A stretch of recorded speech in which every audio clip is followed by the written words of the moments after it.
Saudações, que felicidade, mais um diálogo, mais um programa, para a gente pensar em temas importantes para a sociedade. Estamos agora próximo dos retornos das aulas escolares e me foi solicitado pela minha amiga, pedagoga, advogada civilista, a doutora Ágila Bastos, tratar sobre a matéria com dois grandes entrevistados aqui, o doutor Alex Maia, que é hipnoterapeuta e psicanalista, e também o advogado criminalista, doutor Marcelo Penha. Doutora Ágila Bastos, por favor, fale para nós sobre a temática escolhida. Boa tarde a todos, né? Como o Ted já me apresentou, sou professora, sou pedagoga, sou advogada. E aí agora a gente está trazendo esse tema tão importante hoje, de uma discussão tão ampla, inclusive pela introdução da lei penal agora com o ECA, que a gente teve essa inovação da lei, né, doutor? Porque, assim, a gente se manifesta hoje, às vezes, muito pacificamente com relação a determinadas atitudes que acontecem hoje no mundo, né? Isso na sociedade, com os adolescentes, eles estão cada vez mais precoces, né, doutor Alex? Isso. Estão cada vez mais maduros, com uma maturidade. Então, se tem maturidade, né, doutor Alex, pode ter responsabilidade também penal com relação aos seus atos. Então, eles têm conhecimento com relação a isso. E aí a gente vem tratar, né, desse assunto, trazer essa discussão à baila com relação ao olhar do direito penal, o olhar da psicologia, né, com relação à legalidade também dos atos da escola, dos professores, dos alunos, como é feito isso no ambiente escolar. E eu estou aqui também para dar minha contribuição como pedagoga, como mãe, né, como jurista. E eu agradeço o espaço de ter aberto essa discussão, né, uma discussão que a gente, às vezes, quer colocar para debaixo do tapete. A gente tem o MP aí, também como um órgão fiscalizador, que eu também quero trazer uma discussão sobre o papel do Ministério Público, que se, de certa forma, o Ministério Público ele está tendo uma atuação pela qual a sociedade está buscando a sua atuação perante o bullying nas escolas pela Promotoria de Educação. Então, isso é o assunto de hoje. Vamos lá? Vamos lá. Agora, por favor, se apresente o doutor Marcelo Penha, advogado criminalista. Tudo bem? Boa tarde a todos. Meu nome é Marcelo Penha, sou advogado criminalista, pós-graduado em Lei de Drogas, pós-graduado em Tribunal do Júri. Apresentação?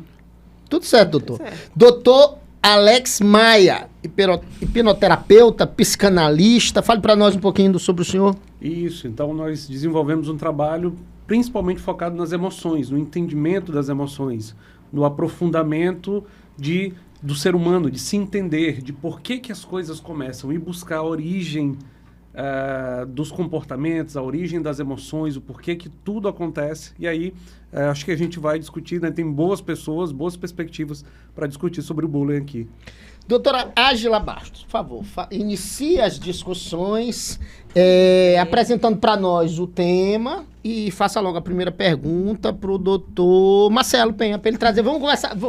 Para a gente trazer uma perspectiva diferente, né? Vamos começar pela criminalização, porque agora está tudo criminalizado, tudo se criminaliza nesse país. Pois é, criminaliza tudo. Fique à vontade, olha, por como favor. aqui a gente não tem roteiro, eu gostaria de contrariar fazer o contrário para dar ideia. Eu que fazer diferente, mas tá tudo certo. Pois é, eu queria contrariar porque, assim, quando o doutor Alex falou da questão das emoções, eu fico com receio até de perder, né, o timing. Esse link que ele falou. E eu vejo que o adolescente hoje, ele é uma pessoa, um ser humano com muitas emoções, com muitas fragilidades, com muitas ansiedades. Às vezes, e hoje eu vejo, eu tenho um filho de 15 anos, né? Então, eu estou bem aqui na vibe, vamos me consultar. Né? E o que eu vejo hoje desse cenário, não só como pedagoga, é desafiador para os professores, porque, às vezes, nós somos professores que nós tivemos uma outra educação, uma outra formação, e hoje a gente se depara com esse mundo tecnológico, esse mundo cada vez mais, parece que o adolescente de 15 anos ele tem 18, né? Então, o ECA já está... E como tratar criminalmente o menor de 18 anos diante do bullying? Então, essa prática, e também uma prática que, às vezes, ele acha normal, a gente, às vezes, não sabe diferenciar, né? Nós... pais, educadores, advogados. A gente não sabe diferenciar e aonde é o limite, aonde eles estão expressando emoções, convivência, é da vibe deles, e aonde eles estão ultrapassando esse limite. E aí eu queria que o senhor me colocasse qual é o limite. Ah, legal. A princípio, eu queria trazer uma visão da mudança de perspectiva que houve. Certo. Então, primeiramente, a nossa geração, né, 35, 40 mais aqui, ela tinha visão vertical. Então, eu tinha o respeito aos meus pais dentro de casa, mesmo que a minha mãe fosse separada, mas ainda assim eu a respeitava. Eu tinha o respeito ao meu professor, eu tinha o respeito ao meu líder religioso. Então, nós tínhamos as hierarquias muito bem definidas e existia esse consenso cultural, né, o que a gente chama de inconsciente coletivo, né, seria, né, um equiparado, em que existia o respeito. Então, na nossa prévia conversa, então, por exemplo, se o meu pai me aplicava alguma punição, né, meu pai não me aplicou nenhuma punição porque eu tirei um 10 na prova. Ah, você tirou 10, eu vou te bater. Não. Então, ele me aplicou uma punição, né, física. Por quê? Porque eu cometi algum ato infracionário, né? Vamos pro direito aqui. Eu cometi alguma infração, né? Então existiam alguns limites e eram bem estabelecidos. Então, eu me tornava passivo de receber aquela punição. Eu sabia por que eu estava apanhando. Então, se eu pegava as minhas chineladas, né, se tinha algum tipo de, né, agressão, mas eu sabia o porquê daquilo. E eu trazia essa consciência de eu fiz bobagem, eu passei do limite e preciso ser responsabilizado por isso. Então, era uma forma, né, dentro do nosso estruturalismo, né, dessa condução de limites. Né? Então, eu precisava saber que eu precisava de limites. Nós precisamos saber que nós precisamos de limites, né, para algumas coisas, óbvio.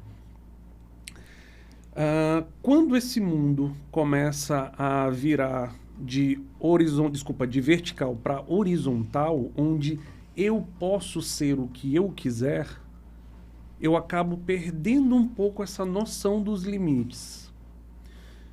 Quando eu perco essa noção dos limites, existe também o que a gente chama de hipersensibilização.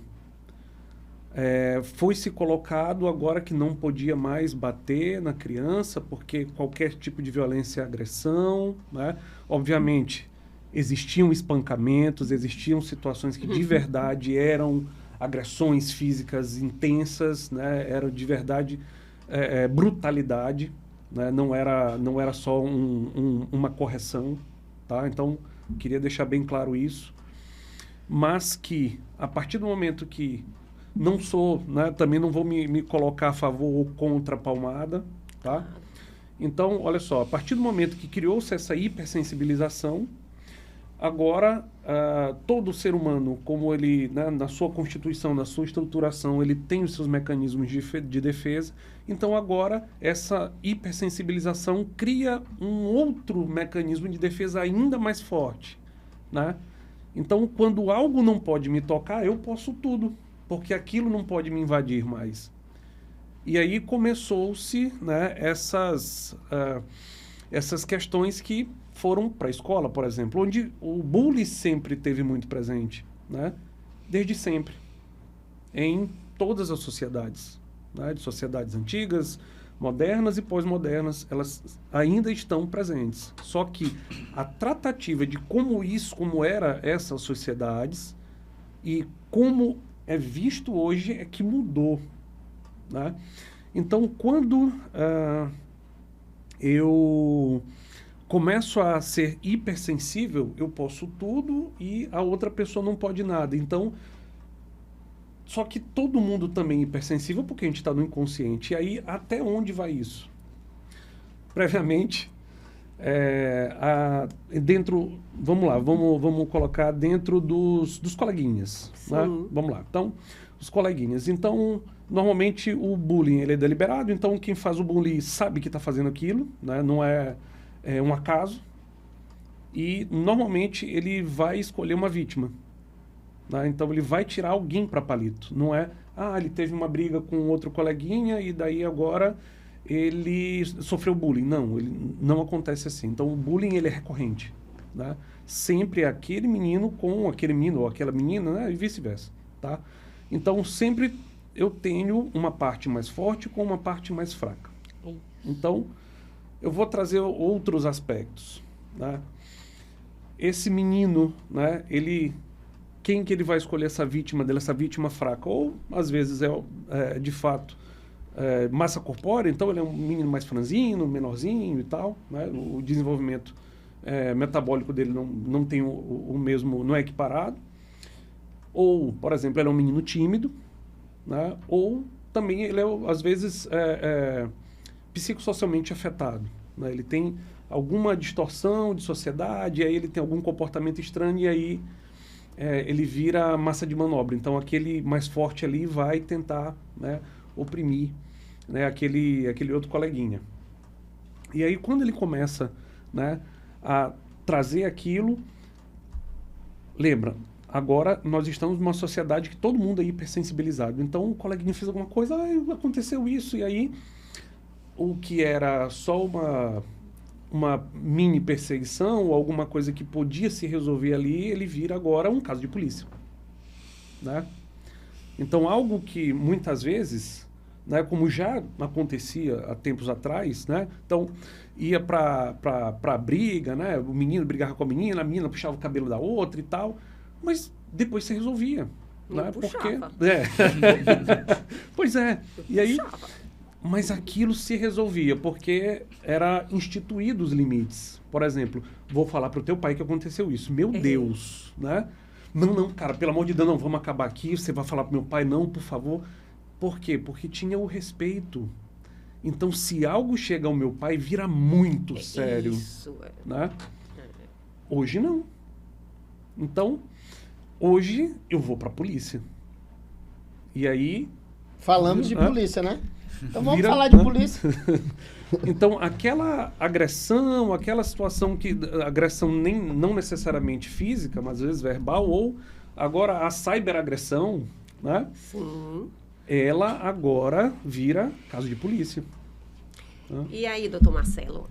Olha, eu tô sentindo que ele tá te provocando. Eu não tô sentindo, não, gente. Eu tô realmente aqui amparando ele, porque eu também já tô querendo puxar essa discussão pro direito. O doutor Alex fala aqui, tem estreita relação com o tipo penal, né? Porque antigamente, até esse ano, né? Não existia um tipo penal. O bullying não era criminalizado. O cyberbullying, como ele mencionou agora, não era criminalizado. Existia tão somente um conceito de que era o que é um bullying. Existia tão somente o conceito, através da lei 13.185 de 2015, salvo engano. Falava do conceito, forma de conscientização das pessoas, né, crianças e adolescentes, mas não tinha um tipo penal. Logo, quando não havendo tipo penal, existiam outros crimes que não se encaixavam no bullying. Por exemplo, poderia ser uma ameaça, um constrangimento legal, como o artigo 147 do Código Penal, mas não expressamente a pessoa cometeu um crime de bullying, porque não existia, mas tinha outros crimes que davam amparo àquela situação, né? Aí, a partir da lei 14.811, salvo engano, que houve a criminalização do bullying e do cyberbullying, que, como o doutor Alex falou, o bullying é aquela intimidação sistemática e repetitiva, como ele falou, reiteradamente, por um grupo de pessoas ou só por uma pessoa, contra grupo de pessoas ou contra somente uma pessoa, de forma a intimidar através de uma violência sexual, verbal, psicológica, né, emocional. E a pena é uma pena de multa, caso o crime não seja mais grave. Então, é um crime subsidiário, artigo 146, a linha A do Código Penal.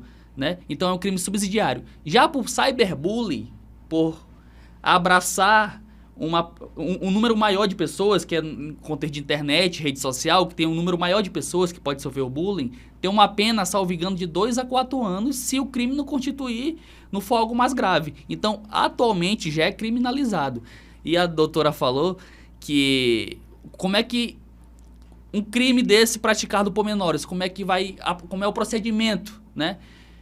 Menor, criança e adolescente não pratica crime, e sim ato infracional análogo a crime. Então, o procedimento é o seguinte: se for de 12 anos a 18 anos, o adolescente, ele vai cometer um ato infracional análogo a crime, que pode até pegar uma pena mais grave, que é da internação, que, em outras palavras, resumidamente, é uma prisão. Sim. Só que o direito só dá um outro nome para um adolescente que comete ato infracional, que é uma internação, né? Então, tem essa penalização. E o bullying nas escolas, eu tive o prazer de representar a OAB recentemente, porque a OAB tem um projeto CJA, Comissão da Jovem Advocacia nas Escolas. Sei. E eu fui no Santa Teresa falar sobre bullying e cyberbullying nas escolas, né? Eu tive esse contato com as crianças e eu me deparei com crianças sentindo... A gente estava palestrando, fui com um grupo de advogados, crianças chorando, se colocando naquele contexto que a gente estava falando para elas, ela percebendo, meu Deus, eu fui alvo de bullying, estou sendo alvo de bullying, meu Deus, o que é que eu faço? Então, acontece isso e muitas das vezes, por ser criança ou um adolescente, não percebe, né? Não tem esse feeling.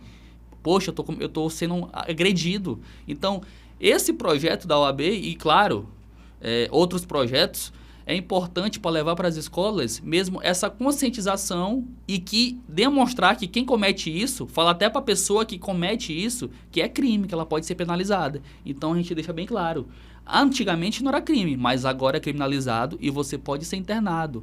Você é adolescente, você pode ser internado e uma internação é uma prisão como qualquer outra. Claro que vai ter um atendimento especial aqui ou lá, mas é uma prisão. E você que é criança, né, 12 anos incompletos, você pode sofrer algum tipo de medida de proteção, que já não é medida socioeducativa, porque medida socioeducativa é só para adolescente, que já é um pouco diferente. Mas a criança vai ter a responsabilidade sim.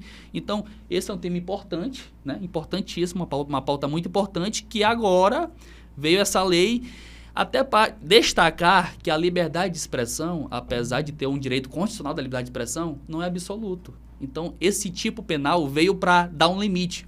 Espera aí, até aqui é a liberdade de expressão, daqui para cá é crime. Então, o direito penal, como última ratio, última medida, veio para dizer, opa, já está demais, então vamos dar um basta. Então, é mais ou menos isso que está acontecendo. Doutor Alex, então assim, vejam, né, eu tenho aqui o posicionamento do senhor quando o senhor fala muito da questão dos pais, né, eu vejo os pais como referência, eu vejo dessa questão emocional, né, eu já tive aqui, né, prazer da gente ouvir o doutor Marcelo falando a que ponto nós chegamos, porque nós temos que ter agora uma ação da justiça eficaz, né, e pontual com relação a isso, e a escola? E aí eu fico me perguntando, agora meu papel de pedagogo, de pedagoga, qual é o papel da escola? E o que eu vejo que a escola hoje, ela está se eximindo assim como os pais do seu papel. Então, assim, o que a própria escola, a sua experiência, lá o aluno ele está enxergando, a própria escola está colocando no papel um projeto, porque agora é moda. Né? Projeto, sim, mas esse projeto está chegando realmente em você, está chegando no chão da escola. Ou as escolas, elas de um modo geral, elas estão, né, trazendo esse papel com uma resposta, mas uma resposta que ela não é eficaz de fato, porque o senhor está ouvindo bem o seu relato, das crianças sentindo Sim. e das crianças se encontrando nesse contexto de bullying. Porque, como o senhor disse, né, se você não respeita em casa, aí fora dela, muito menos na escola. E se a escola também não procura impor o seu papel, fazer os ajustes sociais que são necessários, por quê? Porque hoje a visão é que, aí vamos lá, né, vai frustrar, vai traumatizar, ou então os pais vão tirar da escola. Então, Sim. a escola está o quê? Cada vez mais se encolhendo. E o papel do Ministério Público? Que quando chega lá, quando a gente tem aquela audiência administrativa, e o Ministério Público, ele acaba se convencendo com um montante de papel. Porque montar projeto, todo mundo sabe montar projeto. É isso que eu me questiono. Eu pergunto ao MP, que seria até uma pauta importante eles estarem aqui. Vou até convidar o promotor da educação, para dar respostas. Tá, então o processo ele é instruído só com papel? Porque é muito fácil você produzir papel. Agora, é muito difícil você construir história. Existe a fiscalização in loco? E por que isso acontece? Várias perguntas. Por que isso é muito efetivo, sai muito nas redes sociais, na Mirante? Por que existe uma fiscalização tão atuante nas escolas públicas e as privadas a gente não vê? Perfeito. O senhor vê? Não. Tá aí, a OAB. Vamos lá para a OAB. E a OAB está me trazendo aqui um discurso de uma escola privada. Eu fico muito feliz com isso. Mas o que é recorrente, a gente vê os projetos do Ministério Público, os projetos todos sociais, sempre nas escolas públicas. As escolas privadas são privilegiadas por quê? Nós temos os mesmos adolescentes, a mesma rede social, o mesmo contexto. Não é econômico, mas ele é social. E hoje a internet veio para, né, trazer... Estampar, né? Não, e trazer tão poucos limites, Sim. estreitar. Porque hoje o meu filho, né, eu tenho que trazer meu exemplo, né, de casa. Ele saiu da escola, mas ele continua indo a todos os aniversários, ele continua conversando. Então, se alargou essa rede de contatos. Sim. E aí, doutor Alex, eu também queria que o senhor fizesse a fala bem escolar, assim como eu. Perfeito. Então, existe algo, assim como dentro de casa, que quando nós tratamos de limites, é algo que a gente precisa muito ter extremamente institucionalizado, são os valores. Os valores, eles precisam estar muito claros. Muito claros. Então, assim como empresas, assim como a minha casa, ela tem valores. Quais são os valores? Será que isso, de fato, é bem claro da escola para os professores, para que isso também seja passado para os alunos? Existe um processo de fato, educação não é só ser letrado, né? Não é só ensinar A mais B ou 2 mais 2, mas eu falo de educar de fato. Existe a preocupação, né, pedagógica de educar. Uma outra perspectiva, né, a perspectiva de casa. Os pais, né, nós vivemos hoje o que a gente chama de terceirização da paternidade. Então, hoje os pais, eles, por conta de um processo, por exemplo, de alta performance, eles precisam estar no trabalho e atender tantos outros requisitos que eles acabam estando fora de casa, quase que tempo integral. Então, ele sai quando o filho está dormindo e ele volta quando o filho está dormindo. Sim. Então, quem vai dar as rédeas? Ele vai ser educado por quem? Esse filho? Pela babá, pelo professor que, às vezes, não está muito afim de educar de fato, ele está afim de passar a sua matéria e ir embora. Vai ser educado por alguém que está ali fora, por isso, pelo tio, que fala um pouco ali, e ele vai pegar pinceladas. Quando, de fato, ele precisava dos pais, dando imposições para ele, mostrando, de fato, valores.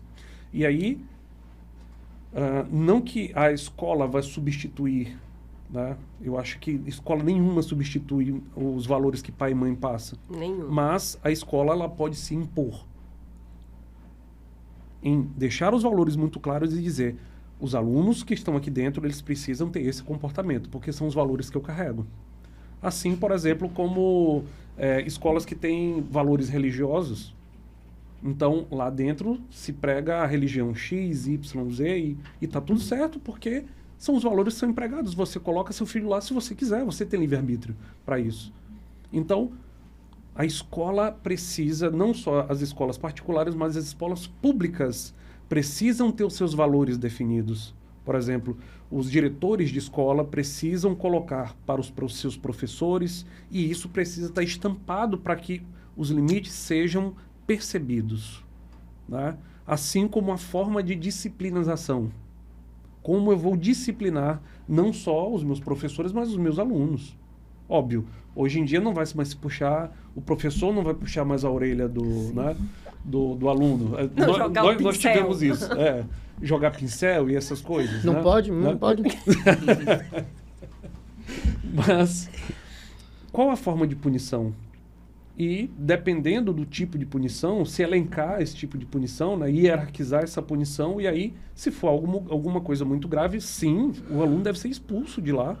Porque uma vez que não é a casa dele, e ele, né, se comporta de uma maneira fora dos padrões de valores, essa pessoa não tem que estar lá. Assim como alguém que você convida para sua casa e essa pessoa chega e chuta o cachorro, né? Põe o pé em cima da mesinha ali de centro. Então, opa, peraí, seu comportamento não está adequado para minha casa, então saia daqui. E dessa forma, também as escolas precisam instituir isso. Então, os pedagogos, psicopedagogos precisam fazer esse trabalho de colocar os limites, já que essas crianças vencem esses limites de fora, tá? Então, deixar muito claro. É isso aí.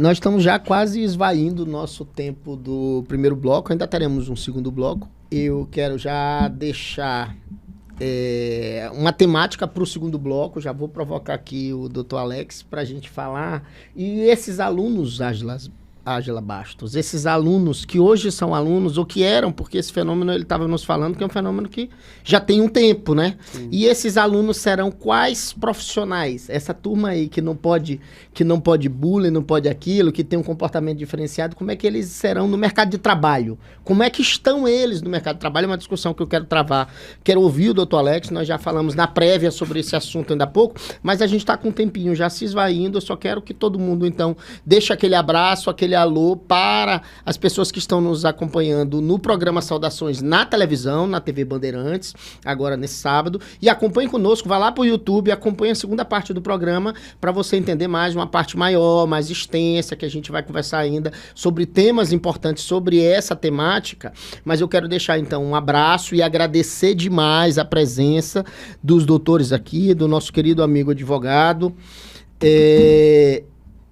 doutor Marcelo Penha, e também do Dr. Alex Maia, que foi uma felicidade lhe conhecer, lhe ouvir ainda há pouco sobre essa temática. E, claro, agradecer a doutora Ágela Bastos. Vamos lá, eu vou fazer uma rodada aí de 30 segundos só para mandar um beijo para quem está em casa e chamar para continuar conosco agora no YouTube.